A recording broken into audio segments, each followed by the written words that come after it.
nós temos que pensar nisso, não é? O tempo está a passar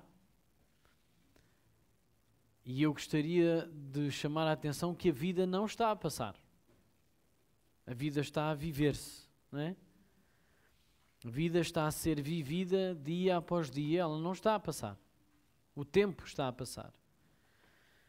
E é interessante nós termos esta consciência no primeiro culto do ano de 2025. Eu, quando era mais jovem, não imaginava sequer esta data, ou seja, eu imaginava o ano 2000, depois o ano 2000 e sei lá, depois a partir daí já não comecei a pensar muito mais no ano 2000 e sei lá, passámos o ano 2000. Mas percebendo que nós já chegamos, ou já queimamos, um quarto deste século, que para mim começou ontem, é qualquer coisa que nós devemos pensar. Porque já passaram 2000 anos, não é? Praticamente 2000 anos e 33. Estamos próximos, estamos muito próximos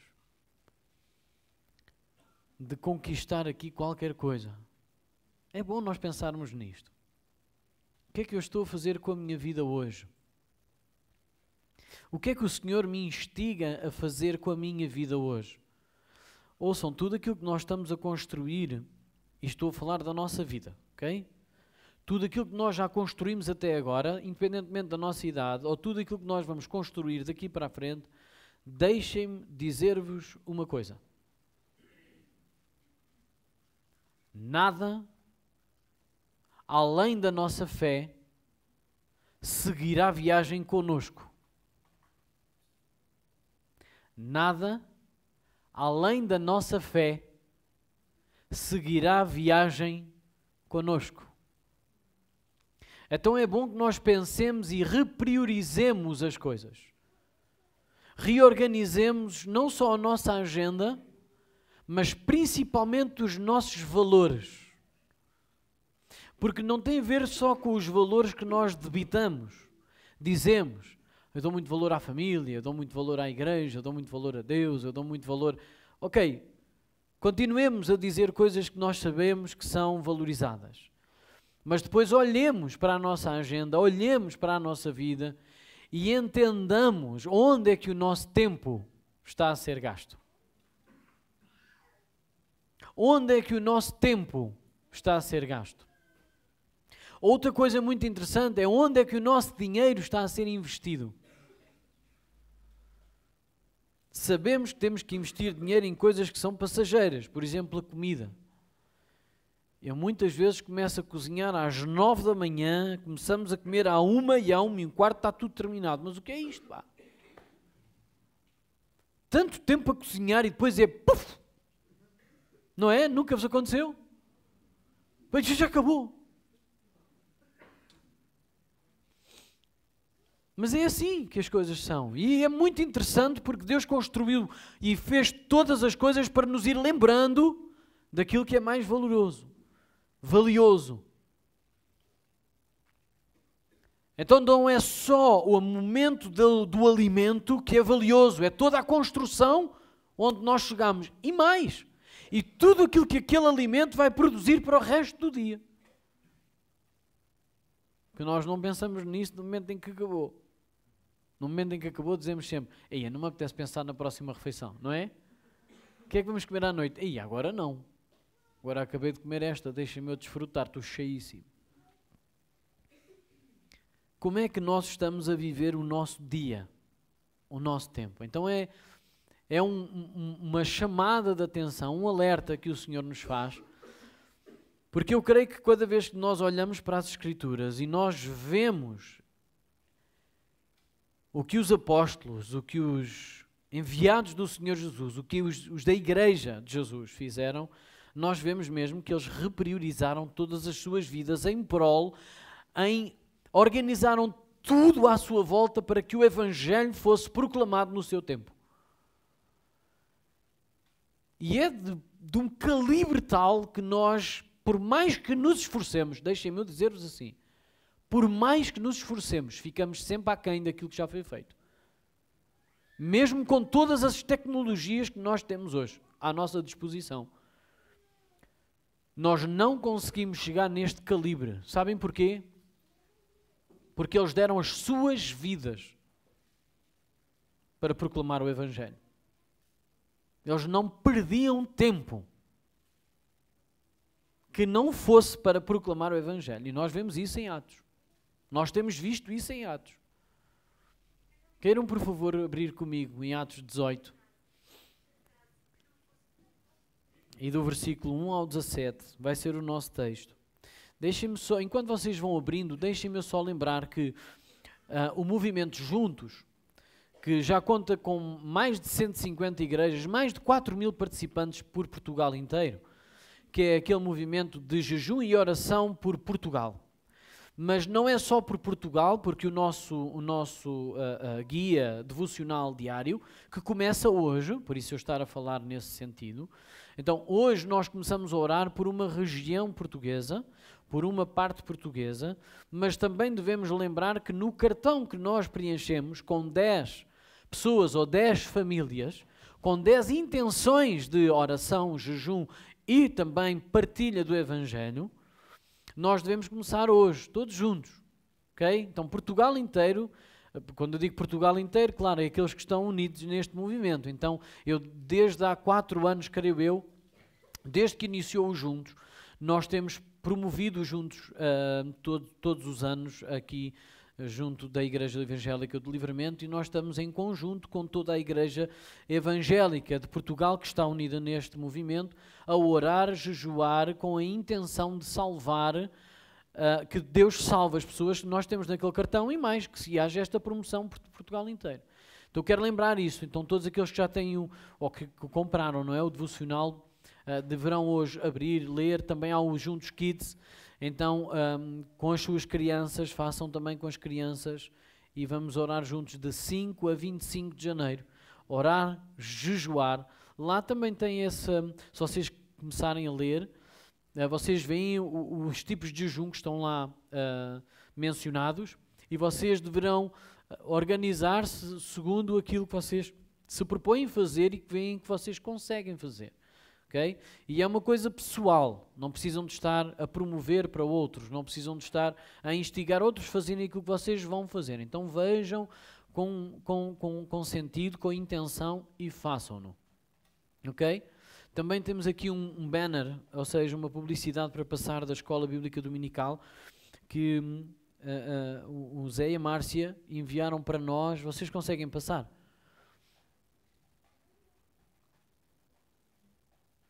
Ok, então 18 de janeiro, às 10h30, aqui nas nossas instalações da Igreja Evangélica do Livramento, a reunião de pais e professores, onde vai ser apresentado o currículo de 2025. Então apareçam os pais e também, neste caso, os professores, e vai haver, eu ia dizer, havia mais coisas aqui. Ok, currículo 2025, plano de atividades, partilha entre pais e professores. Normalmente este casal, o Zé e a Márcia, têm sempre algumas dinâmicas, alguma coisa que nos faça partilhar juntos. Então apareçam, façam parte deste ministério, pais e professores, juntos neste dia.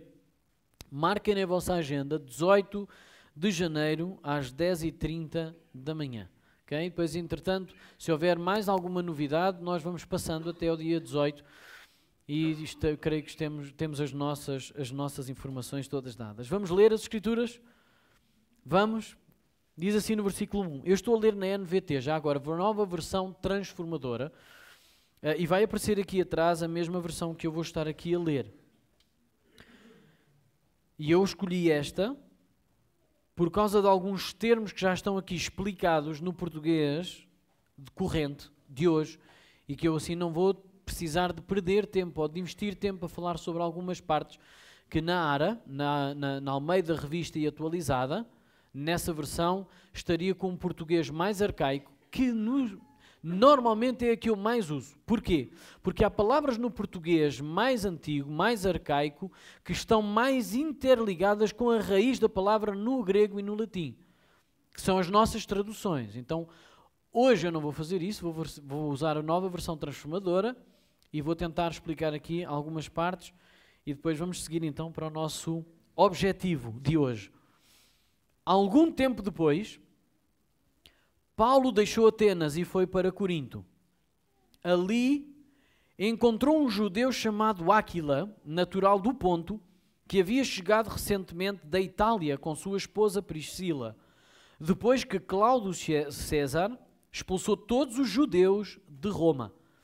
Paulo foi morar e trabalhar com eles, pois eram fabricantes de tendas, como ele. Todos os sábados, Paulo ia à sinagoga e buscava convencer tanto judeus como gregos. Depois que Silas e Timóteo chegaram da Macedónia, Paulo se dedicou totalmente à pregação da palavra e testemunhava aos judeus que Jesus era o Cristo.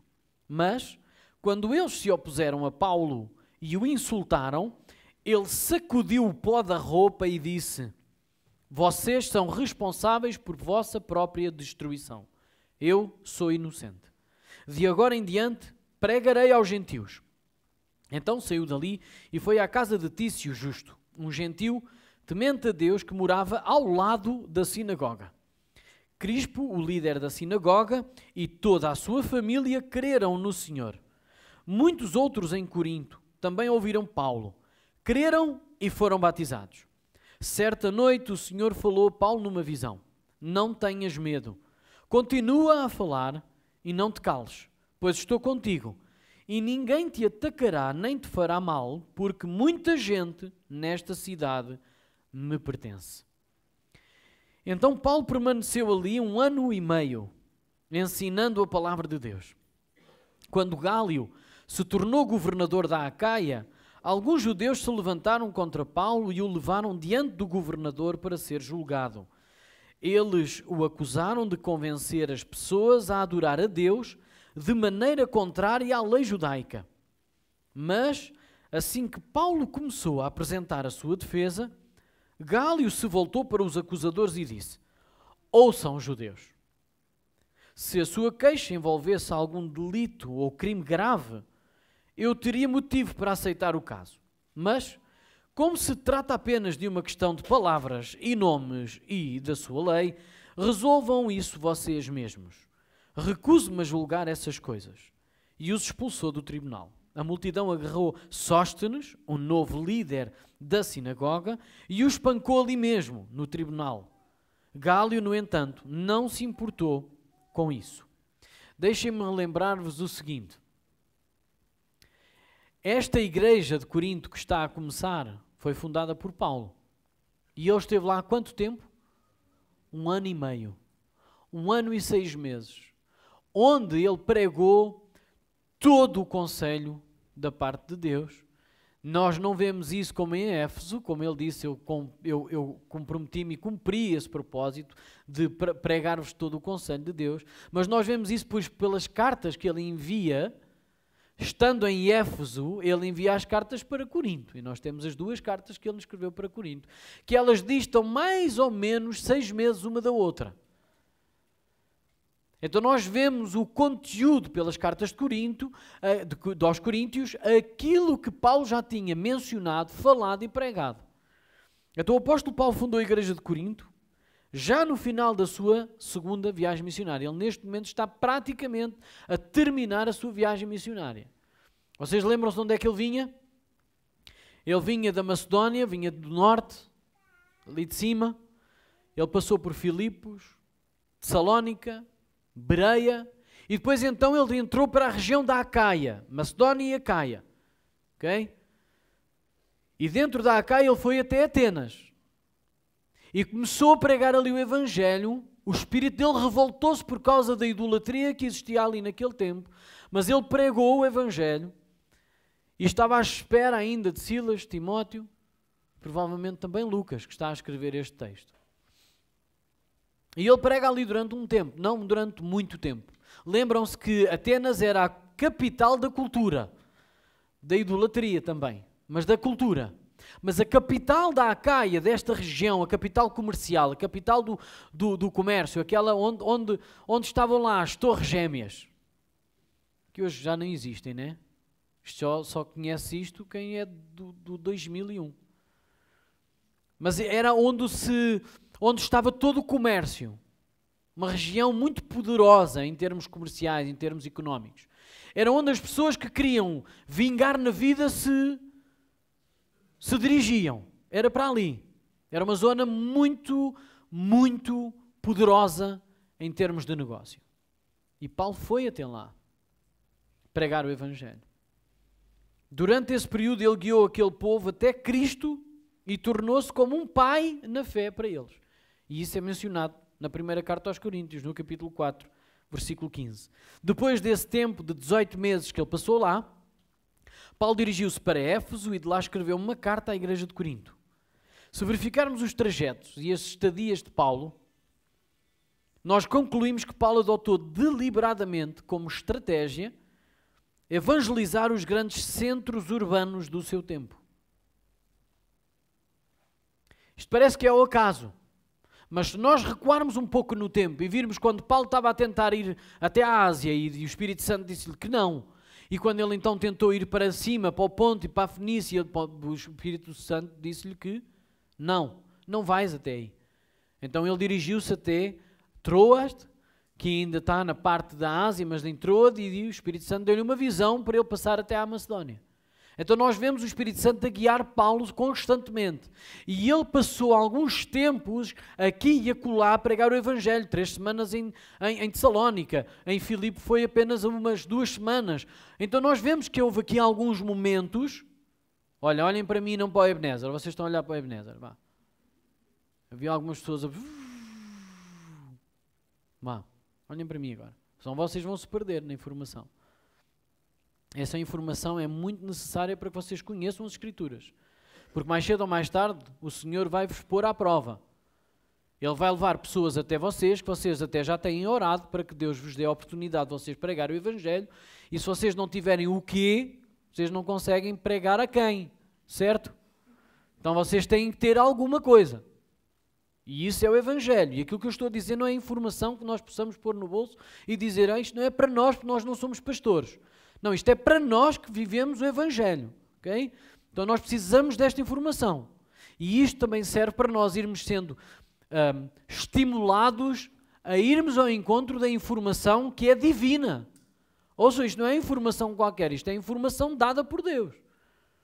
Claro, nós temos pessoas que nós, de alguma forma, também investimos para que eles vão estudando e fazendo esse trabalho por nós, escavando mais fundo, mas todos nós devemos desfrutar dessa mesma semente. Sim ou não? Sim, amém. Amém. Então Paulo passou por uma região chamada Chipre, pregou lá em Salamina e Pafos, passou também pela região da Galácia, que nós temos uma carta aos Gálatas, mas não sabemos quem eles são. Não sabemos se não lermos as Escrituras e não entendermos fazer este estudo. Mas os Gálatas era a Antioquia da Pisídia, Icónio, Derbe e Listra, que faz parte do início da primeira viagem missionária de Paulo. Nós vemos isso no capítulo 13 de Atos. E nós já passámos por lá. E quando Paulo envia a carta aos Gálatas, está a fazer exatamente uma revisão a todas estas pessoas que viviam em cidades que ele já tinha feito visita, e sempre que ele saía numa visita missionária, ele passava por lá. Ok? Depois então ele vai até a região de Macedónia, e já falámos de Filipos, de Salónica e Bereia, e agora ele está na região da Acaia, Atenas e Corinto. E Corinto, ele passa lá 1 ano e meio. Então é até agora o momento em que ele passa mais tempo a pregar o Evangelho a uma região, a uma só cidade, onde podemos imaginar que da mesma forma que os de Salónica e Filipos vieram até Paulo para o escoltar, eles de vez em quando visitavam Paulo em Corinto, aprendiam com Paulo e regressavam às suas casas, às suas igrejas, às suas cidades e pregavam aquilo que tinham ouvido Paulo pregar. Ok? Dá para nós conseguirmos imaginar isso, certo? Ouçam, eu ao estudar as Escrituras e ao estudar Atos, eu começo a ver que nós somos uns preguiçosos. E eu estou a falar para mim.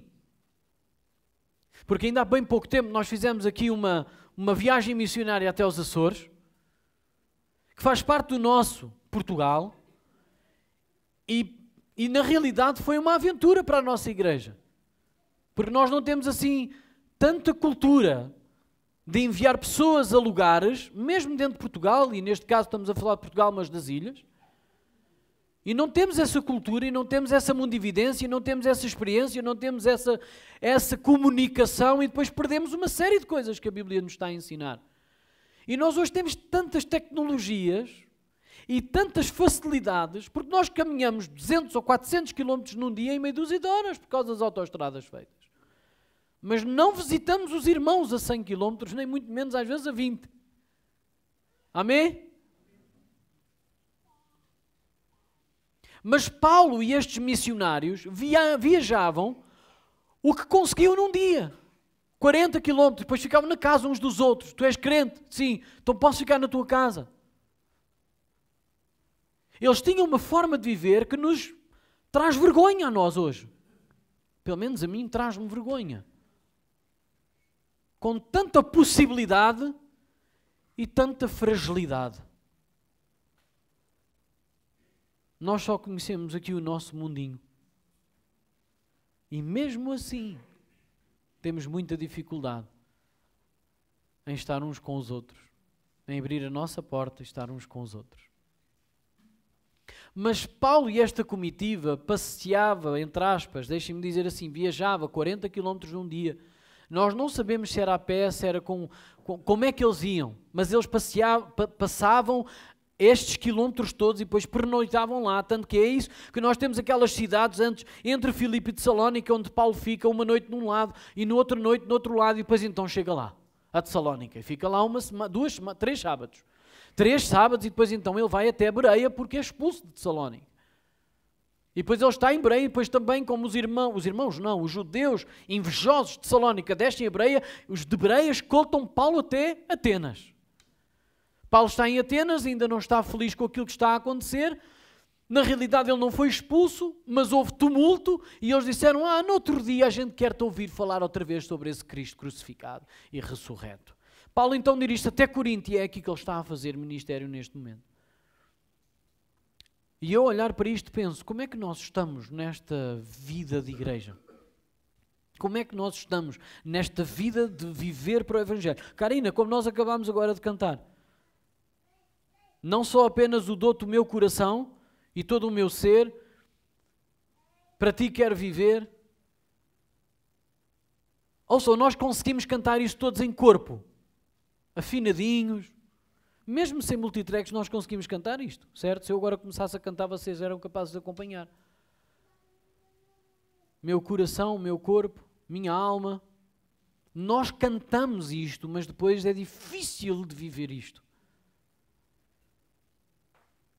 Sabem porquê? Porque nós somos assim mesmo. E por isso é que é tão necessário nós nos juntarmos todas as semanas para nos irmos estimulando a esta fé, que facilmente nós nos desviamos para a esquerda ou para a direita. E por isso nós precisamos de estar cada vez mais unidos, mais juntos. E ouçam, não é só juntos em termos de corpo, que sentimos até o nosso calor juntos. É unidos no mesmo propósito. Eu poderia ficar aqui 3 semanas a pregar, não é 3 semanas seguidas, ok? 3 semanas seguidas, ou seja, sempre non-stop. 3 domingos seguidos a pregar dentro deste texto, porque ele é tão rico em tanta coisa, porque estes 17 versículos contêm 2 cartas aos Coríntios, que nos poderiam ensinar tanta coisa que nós devemos lembrar. E eu vou tentar ir lembrando a nós aquilo que nós precisamos de lembrar. Porque nós estamos a iniciar um ano novo e nós normalmente temos aquela frase, não é? Ano novo, vida nova. E na realidade só os crentes é que podem dizer isso, porque todas as coisas antigas já passaram e eis que tudo se fez novo. E a cada dia a graça do Senhor vai fazendo novidade. Porque o velho homem vai sendo despejado e o novo homem vai sendo edificado. E esse novo homem é Cristo em nós. Agora nós precisamos de ir trabalhando isso dia após dia, domingo após domingo. Mas não nos limitemos apenas ao domingo e muito menos apenas a este tempo de culto. Nós precisamos de estar juntos. Em tempos de oração. Em vigílias. Em tempos de intercessão. Em tempos de comunhão. Sabem, muitas vezes é na comunhão que nós vamos limando algumas coisas. Mas deixem-me advertir-vos a uma coisa, ou lembrar-vos de uma coisa, ou alertar-vos dessa mesma coisa. Vamos fazer um propósito este ano. Cada vez que nós convidarmos alguém para ir à nossa casa, nós temos um tempo de oração. Não é só para agradecer a comida, mas vamos ter um tempo de oração. E quando eu digo um tempo, basta uma pessoa orar. Mas oremos pela nossa igreja, pela unidade da nossa igreja. E quando falo da nossa, não estou a falar apenas da unidade da Igreja do Livramento. Estou a falar da unidade da igreja em Portugal. E da igreja em Cristo em todo o mundo. Oremos também por aqueles que estão a ser perseguidos neste momento. E que nós nos possamos lembrar cada vez que nós estamos juntos. Então, podemos fazer este acordo uns com os outros. Eu não estou agora a fazer para vocês porem a mão no ar. Eu estou a fazer se vocês me convidarem para a vossa casa, eu vou tentar lembrar-me disso. E conseguir colocar isso em cima da mesa. Que não seja só a mesa, comida que nós partilhamos uns com os outros. Mas que seja também, não só com a comida, esta experiência do Evangelho que está a transformar a nossa vida. Transformou a vida de Paulo, virou Paulo de pernas para o ar. Paulo disse ao Senhor, então, o que queres que eu faça? E a partir desse dia, ele começou a fazer o que o Senhor lhe disse que ele tinha que fazer. Isto é um desafio enorme. Isto é um desafio enorme. Nós entregarmos a nossa vida para o Evangelho. Não é qualquer coisa. Não é qualquer coisa. A diligência que Paulo teve em atingir o alvo. Deixem-me dizer-vos o seguinte, Paulo tinha um propósito muito claro nas suas viagens. Tinha uma estratégia muito bem definida. E um conteúdo muito específico e inalterável. O propósito que ele tinha era pregar o Evangelho, expandir o reino de Deus, fazendo discípulos em Cristo. A sua estratégia era pregar primeiramente aos judeus. Porquê é que ele fazia isto? Ele primeiro escolhia as pessoas que já conheciam as Escrituras. Porque a ideia que ele tinha era provar e comprovar que o Cristo de Deus era Jesus Cristo. Era Jesus. Então a sua estratégia era pregar aos judeus nas cidades com maior destaque e depois também aos gentios desses mesmos lugares. Deixem-me dizer-vos uma coisa em relação a esta parte. Eu acho que nós estamos demasiadamente confortáveis. Sabe porquê que eu estou a dizer demasiado confortáveis? Porque quando eu olho para isto, nós não temos ligação às cidades com maior destaque de Portugal. Ainda. Nós nem temos nem temos ainda ligação com as igrejas que estão a batalhar ou a guerrear, a fazer essa guerra nas cidades de destaque da nossa grande Lisboa. Pois não? Não. Nós estamos aqui no nosso mundinho, chamado Livramento, orgulhosos do nosso mundinho. Deixem-me dizer-vos assim, felizes no nosso mundinho é muito bom. Orgulhosos no nosso mundinho não é bom. Porque nós temos que expandir. E a expansão do reino de Deus é fazer discípulos. Porque é aí que ele se expande. Deus não disse para nós conquistarmos terras. Mas ele disse-nos para nós expandirmos o seu reino através de fazer discípulos de todas as terras. Sim ou não? É. Então era muito bom que nós durante este ano, como igreja, começássemos a procurar estas ligações às cidades mais próximas de nós e que nós começássemos a ter alguma ligação e alguma experiência da vida que essas igrejas estão a ter. Eu vou-me esforçar como pastor para trazer pessoas até aqui este lugar para partilharem connosco dessa mesma vida, dessa mesma experiência, para nos irem abanando, para nos irem fazendo ficar colados também a esta dinâmica de igreja de cidade. Será que isso vai nos abanar um pouco? Vai ser bom para nós ou não? Eu não estou a ouvir um amém assim, ou alguém falou amém, alguém disse amém. Alguém disse amém. Eu sei que é domingo de manhã, nós estamos aqui depois de muitas festas, foi festa atrás de festa, e o nosso corpo parece que... Não, mas a realidade é esta, nós precisamos de dinâmica. E essa dinâmica deve estar ligada ao vínculo em Cristo a outras igrejas parceiras. Já agora, dia 19 vai cá estar o pastor Rafael Cassiano da Igreja da Casa Cidade. Metam na vossa agenda, convidem pessoas. Dia 9 de fevereiro vai cá estar o pastor João Martins da Casa da Cidade também, eu estou a falar da rede entre nós. Metam na vossa agenda, convidem pessoas para estar connosco. Vamos dar um caloroso bem-vindo a essas pessoas que servem o reino, que expandem o reino de Cristo, fazendo discípulos por onde quer que eles vão. E nós vamos tendo esta dinâmica, eu não estou a falar de oco, eu estou a falar por consciência daquilo que nós temos que caminhar este ano. Então até aqui nós fomos arrumando a nossa casa, eu estou muito feliz pela arrumação da nossa casa. Estou mesmo muito feliz por aquilo que o Senhor tem feito em nós, mas agora eu gostava de ver através de nós. Então eu gostava que Deus trabalhasse agora através de nós, da mesma forma que trabalhou através de Paulo, Silas, Timóteo, Lucas. Ouçam, é expandir aquilo que o Senhor tem feito em nós.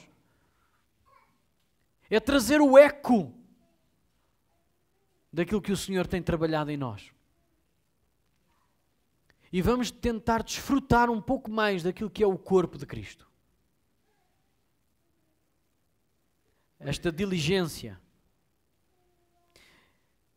Eu tinha tanta coisa para pregar hoje, mas eu não vou poder me alongar muito mais, nós vamos poder ter tempo juntos. Aliás, nós temos até o Senhor chegar, até o Senhor vir, ou levar-me, ou onde nós, não é? E se nós não sabemos as contas do Senhor, nós temos de estar preparados. Mas a realidade é, eu penso que nós vamos poder trabalhar muito mais ainda este tempo, esta igreja, este 1 de Coríntios, este 2 de Coríntios neste texto. Deixem-me eu dizer-vos o seguinte. Há aqui uma coisa nestes versículos que me chamou muita atenção. Paulo juntou-se a um casal por causa de uma coisa em comum. E nós temos a tendência de pensar que a coisa em comum era fazer tendas.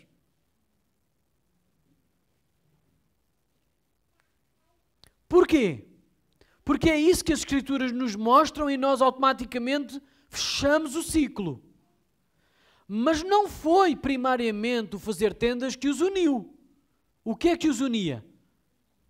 Cristo. E nós temos a tendência, muitas vezes, de apenas nos unirmos uns aos outros por causa das coisas em comum que são completamente humanas, naturais. Não é?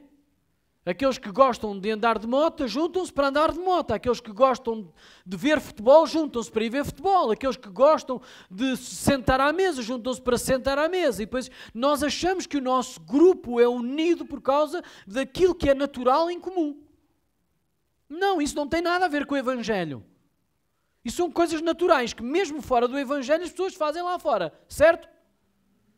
Por isso é que nós temos associações com um caráter às vezes mais forte do que algumas igrejas. Nós temos associações às vezes com caráteres mais fortes e mais fixos e mais expansivos do que propriamente algumas igrejas. Vocês sabem porquê? Porque eles trabalham muito aquilo que eles defendem em comum.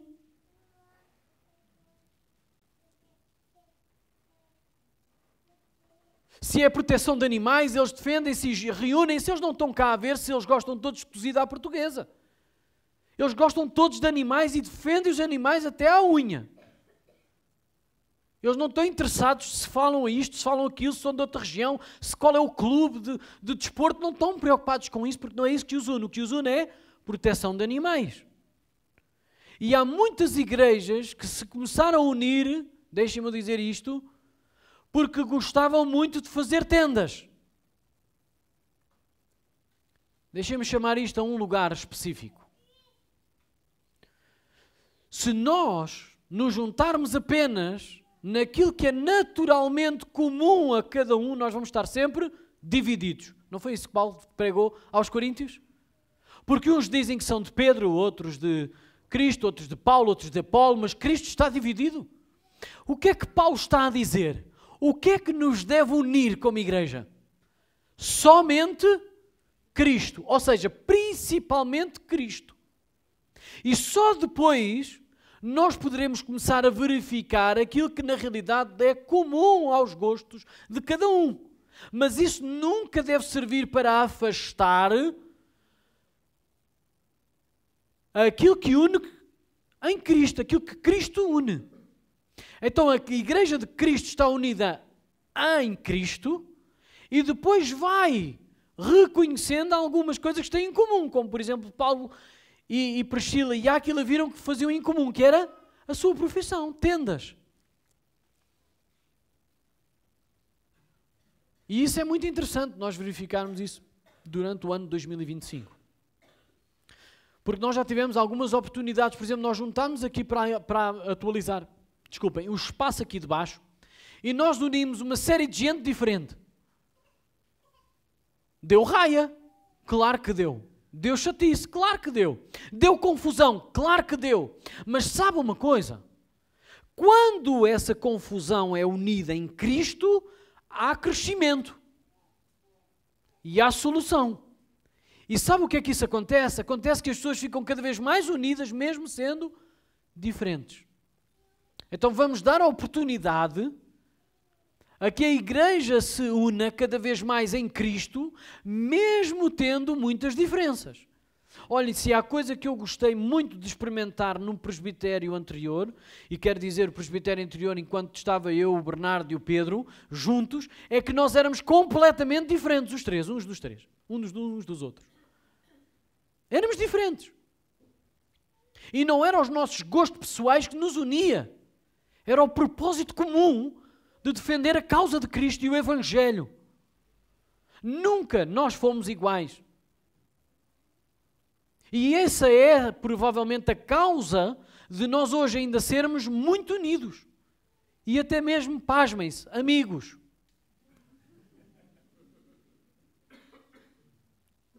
Somos amigos mesmo sendo muito diferentes. E isso chama-se o milagre do Natal. Isso é que é verdadeiramente o milagre do Natal. De Cristo ter vindo à Terra.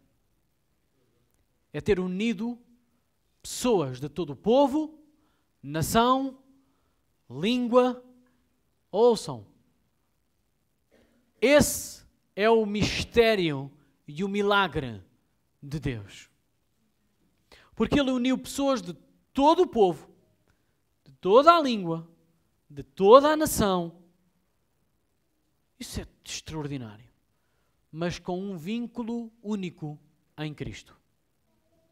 Se nós colocarmos à frente aquilo que é natural, não vamos conseguir unirmos naquilo que é mais primário, que é Cristo.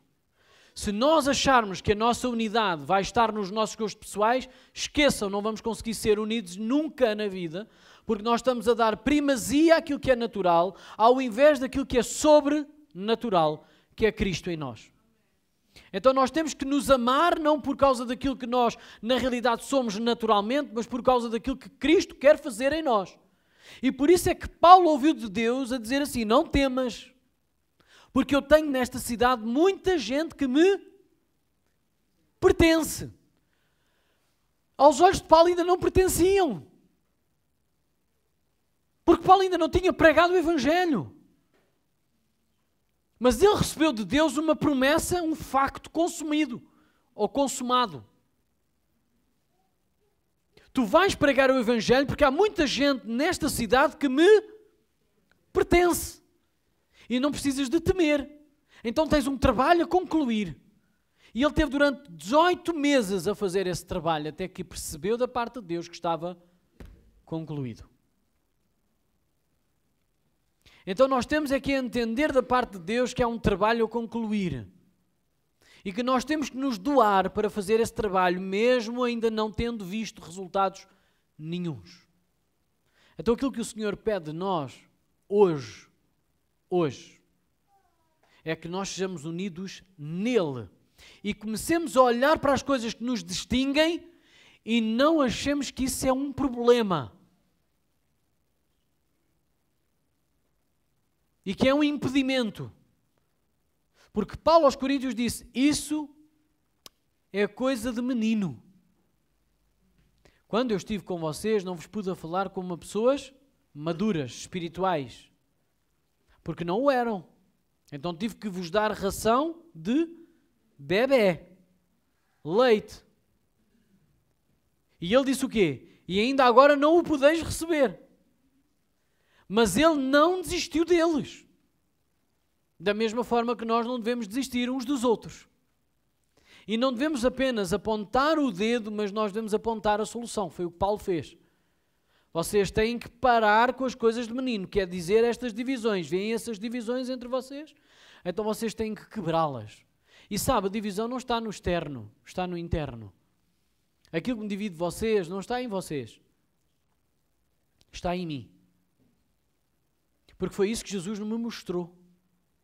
Porque eu expelia Jesus com tudo o que era em mim e ele atraiu-me de tal forma que eu não consegui mais dizer não. E é isso que ele pede de cada um de nós. Esse investimento. Que é mesmo que vocês digam não, eu devo me aproximar de vocês, despindo-me daquilo que me afasta de vocês, daquilo que é natural, e revestindo-me daquilo que é sobrenatural, que é Cristo em mim, para vos falar de Cristo. E hoje aquilo que nós estamos a comemorar é a mesa, onde Deus traz pessoas muito diferentes a uma mesma mesa, a comer de uma mesma carne, a beber de um mesmo sangue, para nós nos mostrarmos uns aos outros que somos um nele.